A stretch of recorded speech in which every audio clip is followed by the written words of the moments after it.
धुक्कर राहणार आहे, म्हणून हे अंदाज लक्षात घ्यायचा. डाळिंब शेतकऱ्यांनी अंदाज लक्षात घ्यायचा, वेलवर्गीय पिकावाल्यांनी अंदाज लक्षात घ्यायचा. आणि ज्यांच्याकडे हरभरा असेल तर माझी सर्व शेतकऱ्याला विनंती आहे, तुम्ही पेरला असून पेरल्यापासून 15-20 दिवस असेल तर तुम्ही पाणी सुरू करा. कारण की सुरुवातीला काय करा, 5-5, 7-7 घंट्याचं, 5-5, 4-4 घंट्याचं ओलीला ओल जाईपर्यंत पाणी द्या आणि त्याच्यामुळे तुमचा हरभरा देखील चांगलं जोमात येणार आहे. त्याच्यानंतर ऊस कारखानदार जे ऊस तोड कामगारासाठी आनंदाची बातमी, राज्यात पाऊस येणार नाही, फक्त ढगाळ वातावरण राहणार आहे, म्हणून घाबरायचं नाही. वीट उत्पादक लोकांसाठी आनंदाची बातमी, पाऊस काय येणार नाही, त्याच्यामुळे तुमचे धंदे सुरळीत चालणार आहे, म्हणून हे अंदाज लक्षात घ्यायचा. राज्यात सगळीकडेच मात्र मध्ये कोरडंच वातावरण राहणार आहे, फक्त ढगाळ वातावरण मात्र खूप राहील. असं ढगाळ वातावरण राहील की वाटतं की आता पाऊस येणार का, अशी परिस्थिती राहणार आहे, म्हणून ही अंदाज सर्व शेतकऱ्यांनी लक्षात घ्यायचा. राज्यातल्या सर्व शेतकऱ्याचे फोन येत होते की आता पाऊस येणार आहे का.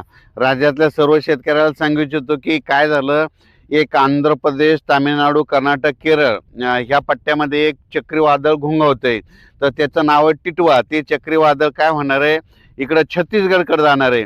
ते छत्तीसगडकडे जात असल्यामुळं महाराष्ट्रामध्ये फक्त ढगाळ वातावरण राहणार आहे, पाऊस काय येणार नाही, म्हणून सर्वप्रथम महाराष्ट्रातल्या शेतकऱ्यांनी हा अंदाज घ्यायचा.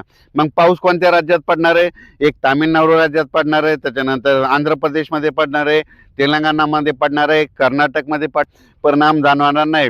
महाराष्ट्रात मग काय परिणाम जाणवणार, तर महाराष्ट्रामध्ये तुम्हाला सांगू इच्छितो की महाराष्ट्रामध्ये फक्त ढगाळ वातावरण राहणार आहे. म्हणजे 30 नोव्हेंबर, 1 डिसेंबर, 2 डिसेंबर 2025 ह्या 3 दिवसामध्ये चांगलं असं ढगाळ वातावरण राहणार आहे. असं वाटेल की मराठवाड्यातल्या लोकांना आता आभाळ आलं आणि पाऊसच येतोय का, पण काही चिंता करू नका, पाऊस काय येणार नाही.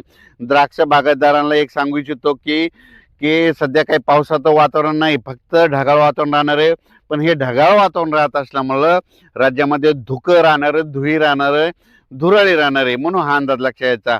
मग सांगायचं झालं तर फक्त चंद्रपूर, यवतमाळ, इकडं आदिलाबाद, धर्माबाद ह्या पट्ट्यामध्ये जरा जास्त ढगाळ वातावरण राहील 3 दिवस, आणि तिकडे 2-3 ठिकाणी थेंब देखील पडते, म्हणून ही अंदाज लक्षात द्यायचा. पण राज्यात मात्र उर्वरित भागात म्हणजे उत्तर महाराष्ट्राकडे कुठंच पाऊस पडणार नाही, पश्चिम महाराष्ट्रात देखील पाऊस पडणार नाही, मराठवाड्यात देखील पडणार नाही, विदर्भात देखील पडणार नाही.